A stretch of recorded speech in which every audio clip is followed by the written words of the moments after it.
Bonjour messieurs, ce cours porte sur le M14, le fusil américain 7,62 mm modèle 14.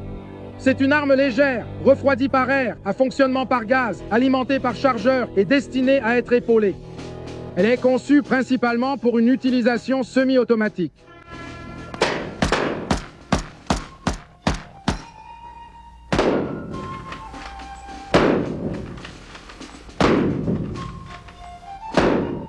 Au cours des 300 dernières années, le fusil ou le mousquet a été l'outil de base de l'armée. Ces armes et les hommes qui les portaient pouvaient décider du destin d'une nation. Pour les États-Unis, la qualité de ces armes était garantie par une institution qui a soutenu cet effort pendant 174 ans, l'arsenal de Springfield. Cessez le feu! Assurer la défense commune était une préoccupation primordiale pour la nouvelle nation. Henry Knox, en tant que secrétaire à la guerre, s'est battu pour la création d'un arsenal national géré par le gouvernement. Ce mousquet français, messieurs, est l'arme qui a gagné la guerre. Mais si nous continuons à dépendre des Français pour les armes ou de n'importe quel pays européen, nous ne serons jamais vraiment indépendants. Le Congrès soutiendra un arsenal national si l'on peut se mettre d'accord sur un emplacement.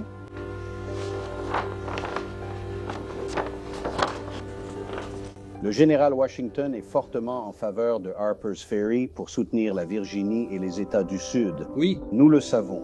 Et nous avons convenu que Springfield, dans le Massachusetts, est le meilleur endroit pour soutenir les États du Nord. Les chutes ici protégeront de toute approche par l'eau.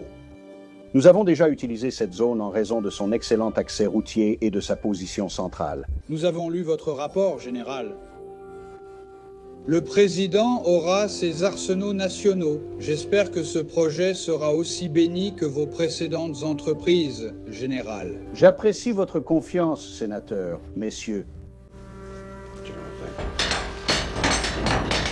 Le gouvernement possédait déjà des bâtiments à Springfield et en fit construire d'autres en engageant des artisans pour les nouveaux arsenaux.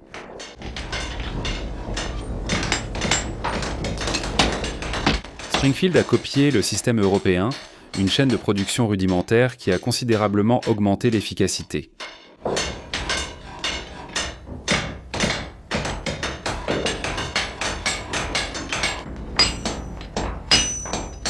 Au lieu qu'un seul armurier fabrique toute l'arme, une équipe d'ouvriers qualifiés se spécialisait dans différentes tâches.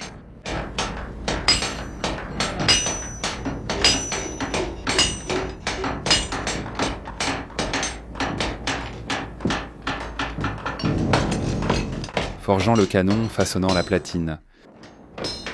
Chaque mousquet était similaire, mais les pièces étaient limées et façonnées pour cette arme en particulier.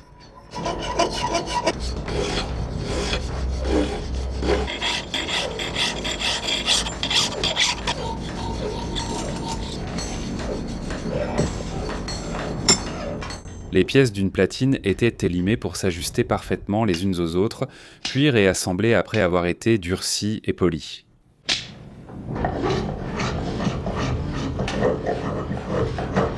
La mise en forme de la crosse se faisait à partir des pièces métalliques au fur et à mesure qu'elles étaient fixées. En ajustant le canon dans la crosse taillée grossièrement, l'alignement et la forme de base étaient créés. En noircissant le canon avec une bougie, le fabricant marquait les points hauts pendant que la rainure du canon était lentement creusée au ciseau. En 1804, après 10 ans de fonctionnement, l'arsenal produisait plus de 3500 nouveaux mousquets par an, tout en réparant et en remettant en état des armes plus anciennes.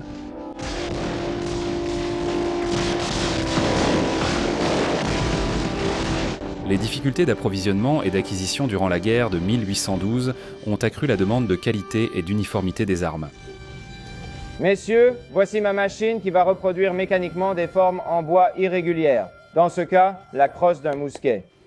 Nous commençons avec une ébauche qui a été sciée selon les dimensions de base approximatives de la crosse et nous l'insérons dans le côté de coupe de la machine. Assurez-vous qu'elle est bien installée, bien en place et bien serrée à l'aide de ces serre-joints, puis tournez-la de façon à ce que le bord plat soit face à la roue de coupe. Maintenant, de l'autre côté de la machine, voici mon gabarit en fer grandeur nature juste ici. Le gabarit et l'ébauche sont tous deux suspendus dans ce support oscillant librement. Lorsque la roue de guidage suit le gabarit rotatif, elle fait osciller le support et l'ébauche va et vient en entrant et sortant de ma roue de coupe. Et maintenant, je vais démarrer la roue de coupe. L'arsenal de Springfield était particulièrement réceptif aux inventions et aux innovations. Dans les années 1820, des hommes comme Thomas Blanchard créaient un nouveau monde de machines. Maintenant, je vais mettre en rotation le modèle et l'ébauche.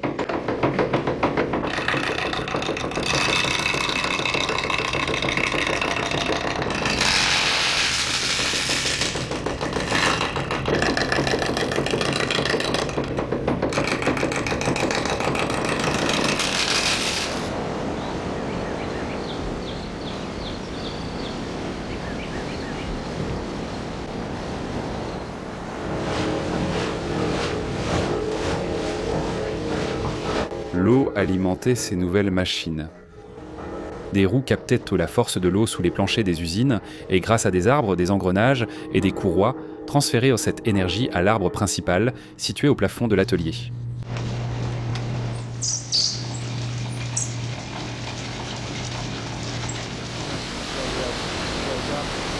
En 1794, nous avions calqué notre arsenal sur les systèmes européens. 60 ans plus tard, le surintendant Ripley accueille une délégation britannique envoyée pour étudier la technologie et les méthodes de production américaines.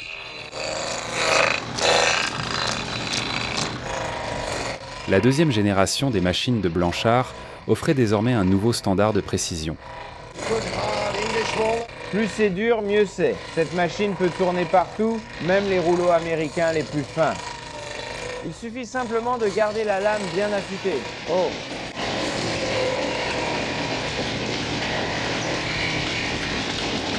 Une série de machines était pré-réglée avec des gabarits et des dispositifs pour maintenir la pièce lors d'une coupe particulière ou d'une série de coupes.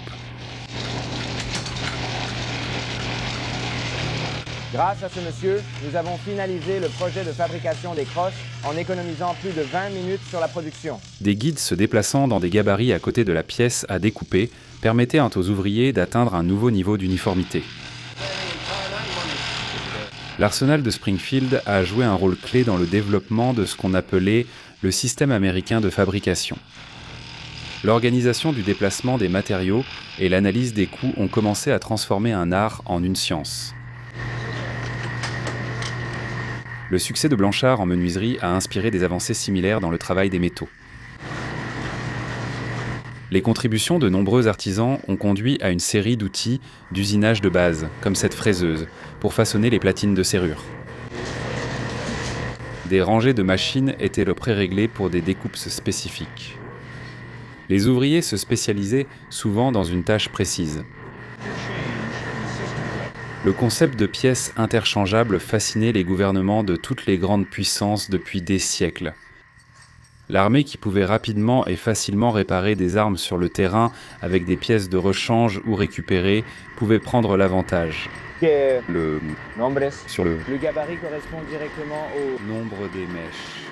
L'amélioration et l'évolution de ces gabarits et montages étaient souvent influencés par les ouvriers sur la chaîne, qui réagissaient à un système de paiement à la pièce.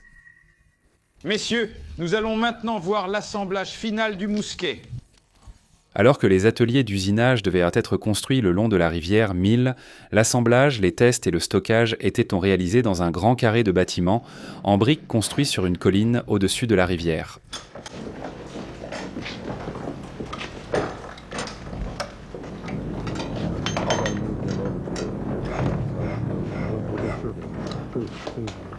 L'arsenal de Springfield a joué un rôle clé dans la création des premières normes de tolérance et de jaugeage. Voici l'inspection finale. Quand le département de la guerre a commandé des fusils à des fabricants privés d'armes, des inspecteurs de Springfield ont vérifié que les fabricants respectaient des exigences strictes. Rien ne quitte cette pièce tant que cela ne convient pas parfaitement. Cette interaction entre l'arsenal de Springfield et ses fabricants privés a suscité un échange d'idées et d'innovations qui a permis un bond considérable dans l'usinage de précision. travaillent à la pièce sur un câble.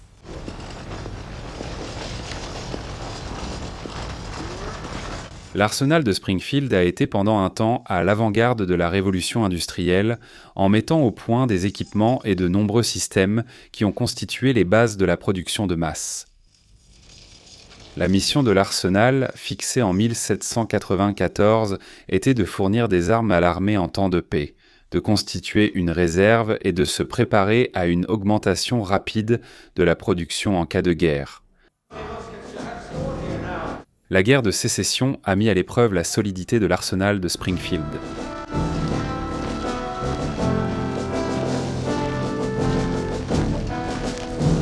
Depuis leur emplacement protégé, au cœur des États du Nord, l'arsenal de Springfield produisait un flux régulier et sans cesse croissant d'armes de qualité. La production de mousquets a été multipliée en une seule année, passant de moins de 14 000 en 1861 à plus de 100 000 en 1862, puis doublant à nouveau en 1863.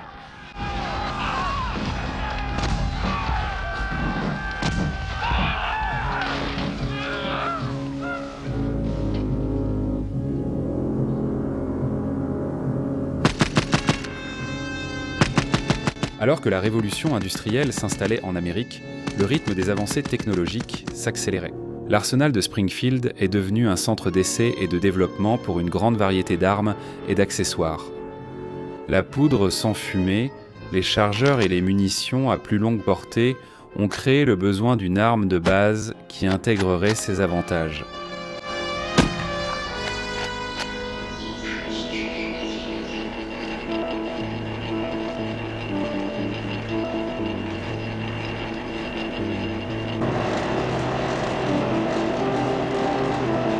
Le département de l'armement a mené un effort soutenu pour mettre au point un nouveau fusil militaire standard.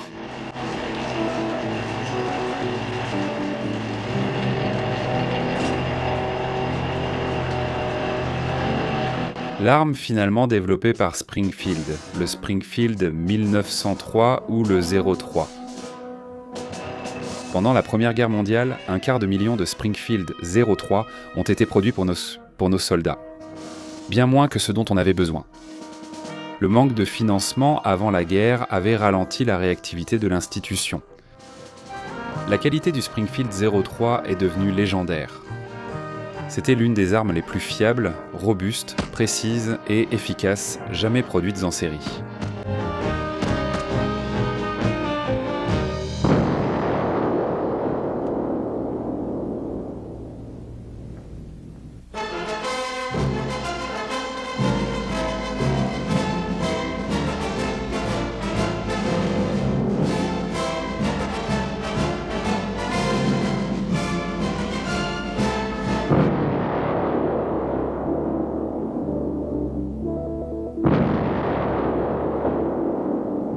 Cette évolution s'est poursuivie après la Première Guerre mondiale avec la course au développement, un fusil semi-automatique pour l'armée. Une arme qui se rechargerait elle-même en utilisant l'énergie créée par la décharge de la cartouche précédente. Le modèle finalement choisi pour la production était celui d'un ouvrier civil de l'arsenal, John Garand, né au Canada.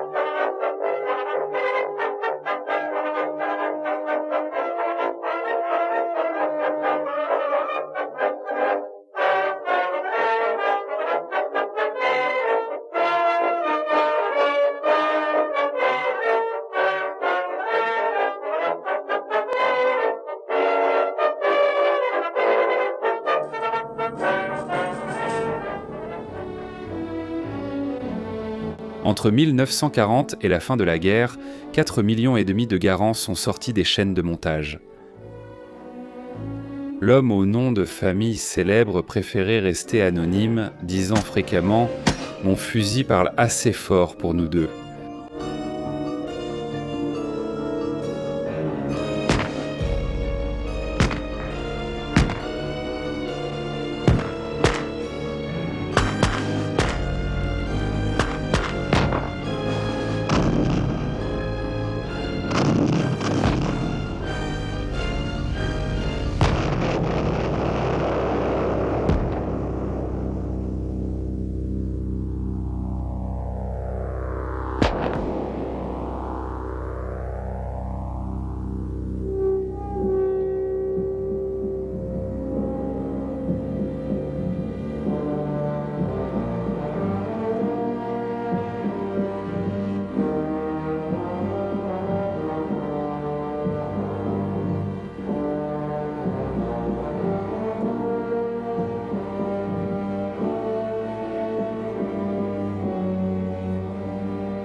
En 1964, le secrétaire à la Défense McNamara a décidé que des fournisseurs privés pouvaient fournir les armes nécessaires.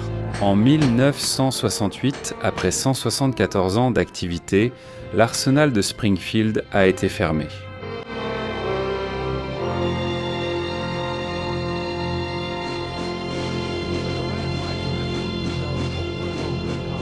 Chaque homme rejoignant l'armée recevait une formation approfondie sur son fonctionnement. L'instruction débute généralement par une description de l'arme. Elle ne pèse pas beaucoup, moins de 10 livres. Pour la plupart des recrues, c'est le premier contact avec une arme de base des forces armées américaines.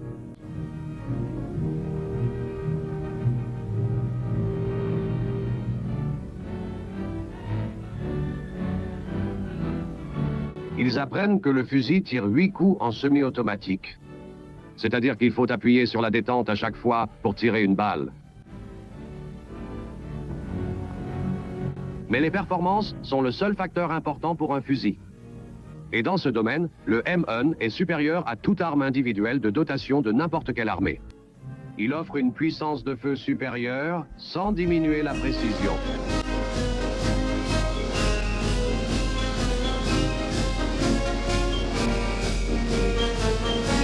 Mon Dieu!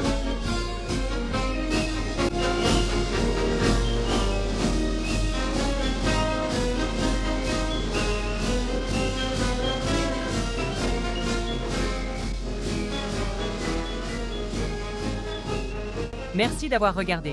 Si vous souhaitez nous aider à produire plus de contenu historique passionnant comme celui-ci, merci d'aimer, de commenter ci-dessous et de partager cette vidéo avec d'autres passionnés d'histoire.